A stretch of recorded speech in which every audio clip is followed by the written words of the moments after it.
With the defeat of Germany on May 8th of 1945, the United States was in a precarious situation. Even with the steady destruction of its empire, Japan simply wouldn't surrender. The United States had two options: mobilize over 2 million men and invade the Japanese home islands, incurring nearly 1 million casualties and adding 2 years to the war, or use one of the most destructive technologically sophisticated weapons known to man. America chose the latter. On August 6th of 1945, the Enola Gay left the Northern Mariana Islands. Inside was a 15-kiloton gun-type fusion weapon loaded with over 145 pounds of highly radioactive uranium. Its name was Little Boy. 6 hours later, at the height of 31,000 feet, the first atomic bomb was dropped over the city of Hiroshima, with catastrophic consequences.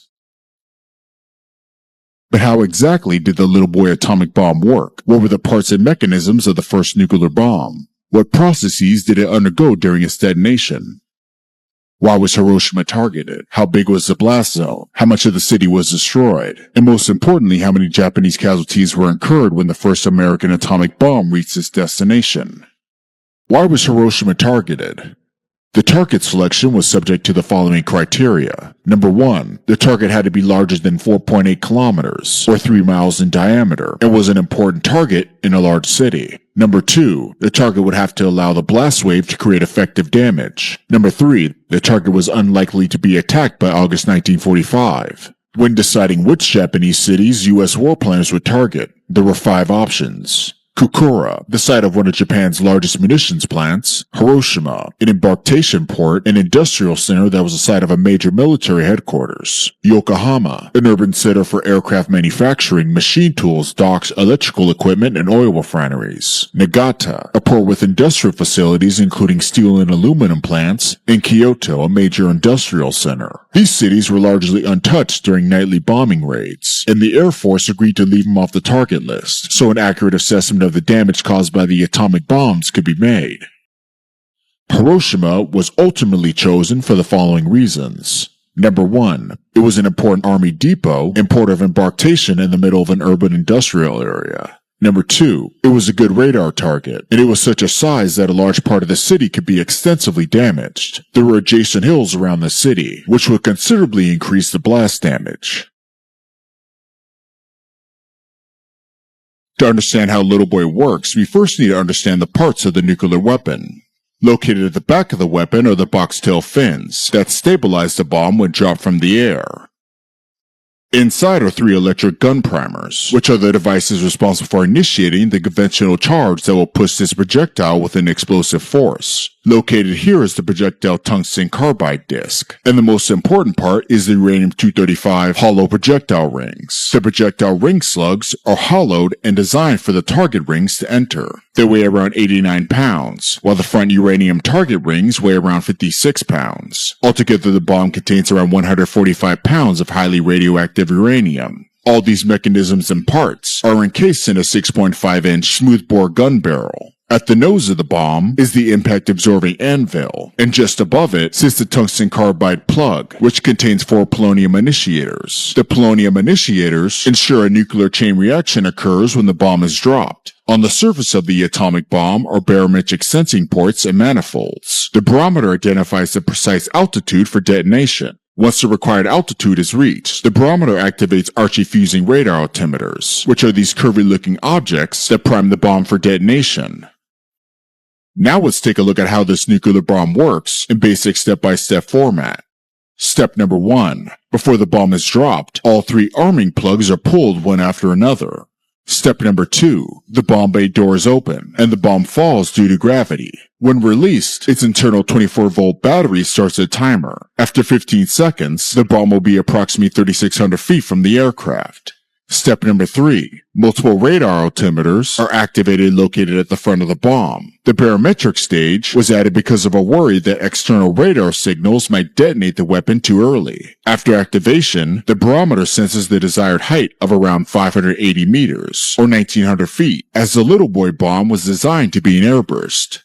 Step number 4. To ensure accurate detection of the bomb's final altitude, multiple radar altimeters were utilized. This process involves measuring the altitude above the ground and beneath the bomb through the timing of radio wave travel and reflection. Once the correct height was sensed, the firing switch activates. Step number 5. The firing switch ignites 3 Navy gun primers in the breech plug. Step number 6. The 3 Navy gun primers set off an explosive charge, consisting of 4 silk powder bags, each containing 2 pounds of cordite. Step number 7. The explosive charge launches the uranium projectile at 300 meters per second. Step number 8. 4 polonium initiators placed on tungsten carbide initiate nuclear reactions. Step number 9. This is where nuclear fission happens. An airburst detonation delivered from a single little boy atomic warhead, with a yield of 15 kilotons over the city of Hiroshima, had catastrophic consequences. Upon detonation, an immensely hot and luminous fireball was formed, expanding to a radius of 200 meters, vaporizing everything in its path. Those near the blast were evaporated, and within a 340-meter radius, all buildings were destroyed, killing 16,000 Japanese civilians in a matter of seconds. Very soon after detonation, multiple destructive blast waves developed, moving rapidly away from the fireball. The extreme radiation zone had a radius of 1.2 kilometers. Here, Japanese civilians received a 500 rem ionizing radiation dose, which was likely fatal in around 1 month's time. 15% of survivors would eventually die of cancer due to radiation exposure.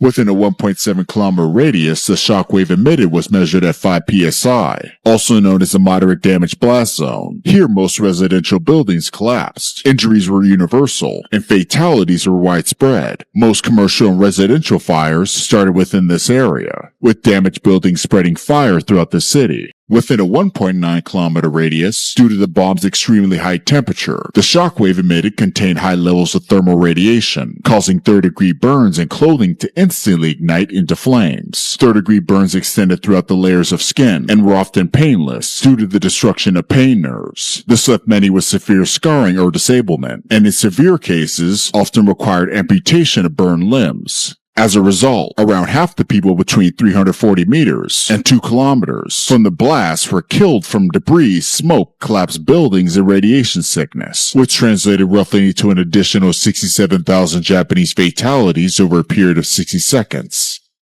Within a 1.9 kilometer radius was the light blast damage zone. Here, damage was caused by shocks, similar to those produced by a thunderclap or a sonic boom, but with much more force. Although some windows were broken over 10 miles away, the injuries associated with flying glass generally occurred at overpressures of around 1 psi. This damage corresponded to a distance of around 3 miles, or 4.8 kilometers from ground zero, for a 15 kiloton nuclear explosion. The damage in this area of Hiroshima varied widely, as shockwaves rebounded multiple times off buildings, terrain, and even the atmosphere. As first responders moved inward, windows and doors were blown in, and gutters, window shutters, roofs, and lightly constructed buildings had increasing damage. Litter and rubble increased moving towards ground zero, and there was increasing numbers of stalled and crashed automobiles that made emergency vehicle passage difficult, raising the total death tally to 97,000 over a period of 60 seconds, with an additional 155,000 injured as well.